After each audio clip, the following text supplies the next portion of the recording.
நம்ம பூமி உருவான நாள்ல இருந்து கிழக்குல இருந்து மேற்கு நோக்கி சுத்திட்டு இருக்கு. இது ஒருவேளை ஆப்போசிட் டைரக்ஷன்ல சுத்த ஆரம்பிச்சதுன்னா எப்படி இருக்கும்னு கற்பனை பண்ணி பாருங்க. இதுதான் கோட்டு சூட்டு அண்ட் இதோ நம் பூமி பின்னோக்கி சுற்றினால் எப்படி இருக்கும். நீங்க இத கண்டிப்பா நோட்டீஸ் பண்ண முடியாது. நம்ம பூமி ஒரு செகண்டுக்கு 1509 அடி வேகத்துல சுத்திட்டு இருக்கு.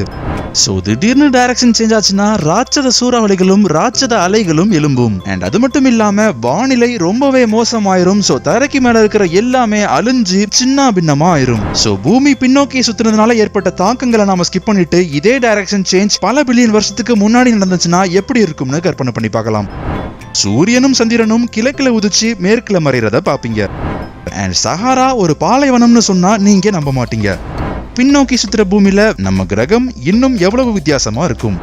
சுருக்கமா சொல்லணும்னா நம்ம பூமி முழுவதும் கிரீன் எர்த்தா மாறிடும். குறிப்பா இந்த புது சுழற்சி பூமியோட ஓஷன் கரண்ட்களை மொத்தமா மாத்திரும். சோ நம்ம பூமியோட மொத்த கிளைமேட்டும் கம்ப்ளீட்டா சேஞ்ச் ஆயிரும். கடல்கள் சூரியன்ல இருந்து வர்ற ஹீட்டை இந்த பூமி மொத்தமும் டிஸ்ட்ரிபியூட் பண்ணி ஒரு குளோபல் கிளைமேட் கண்ட்ரோலா செயல்பட்டு இருக்கு. பாலைவனங்கள்ல இருக்கிற ஈரப்பதங்கள் அப்சர்வ் பண்ணப்பட்டு மலையா காடுகள்ல பொழியப்படுது. ஒருவேளை பூமி பின்னோக்கி சுத்துச்சுன்னா அட்லாண்டிக் ஓஷன்ல இருக்கிற ஒரு முக்கியமான ஓஷன் கரண்ட் காணாமலே போயிடும். ஆனா அதுக்கு பதிலா பசிபிக் ஓஷன்ல ஒரு புது கரண்ட் உருவாகி சூரியனோட ஹீட்டை மொத்தமும் பூமிக்கு டிஸ்ட்ரிபியூட் பண்ணும்.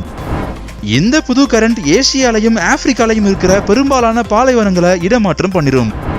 சோ ஒருவேளை நீங்க பாலைவனத்துல கேமல் சவாரி செய்யணும்னு நினைச்சீங்கன்னா நீங்க பிரேசிலுக்கு தான் போயாகணும். அதுலயும் குறிப்பா நம்ம இந்தியாவோட தென் பகுதிகள் மொத்தமும் பாலைவனங்களா மாறிடும். பாலைவனங்களா இருக்கிற இடங்கள் எல்லாம் செழிப்பா மாறிடும். ஆனா இப்போ இருக்கிறத விட நம்ம பூமி ரொம்பவே செழிப்பா இருக்கும். சோ நம்ம எல்லாருக்கும் நிறைய ஆக்சிஜன் கிடைக்கும். ஆனா துரதிருஷ்டவசமா வெஸ்டர்ன் யூரோப்ல வாழ்ற மக்கள் ஒரு பெரிய அதிர்ச்சியை சந்திப்பாங்க. அதாவது பசிபிக் கரண்ட் அந்த பகுதிக்கு குளிர்ந்த தண்ணியை கொண்டு போறதுனால அந்த நாடு மொத்தமும் குளிர்ல உறைஞ்சிரும். இன்னொரு பக்கத்துல உலகத்திலேயே குளிர்ந்த நாடான ரஷ்யா வாமான கண்ட்ரியா மாறிடும். பின்னோக்கி சுத்துற பூமியில உயிர்களுக்கு பாதிப்பு ஏற்படுறதுக்கு நிறைய வாய்ப்புகள் இருக்கு. கடல்கள்ல சைனோ பாக்டீரியா ஃபைட்டோ பிளாங்டனை மிஞ்சிரும். பில்லியன் கணக்கான ஆண்டுகளுக்கு முன்னாடி ஆக்சிஜனை உண்டாக்குற இந்த சைனோ பாக்டீரியா தான் போட்டோசிந்தசிஸ் மூலமா நம்ம கிரகத்தோட அட்மாஸ்பியரை உண்டாக்கிச்சு.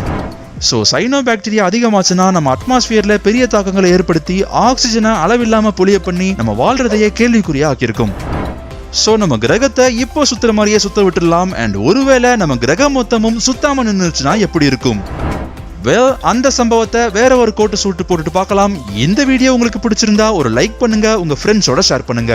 இதே மாதிரி தரமான சம்பவங்களை தெரிஞ்சுக்க நம்ம கோட்டு சூட்டை போட்டுக்கோங்க. பக்கத்துல இருக்கிற பெல் ஐக்கனையும் தட்டி விட்டுருங்க. அண்ட் வாழ்க்கையை ரசிச்சுட்டே வாழ மறக்காதீங்க.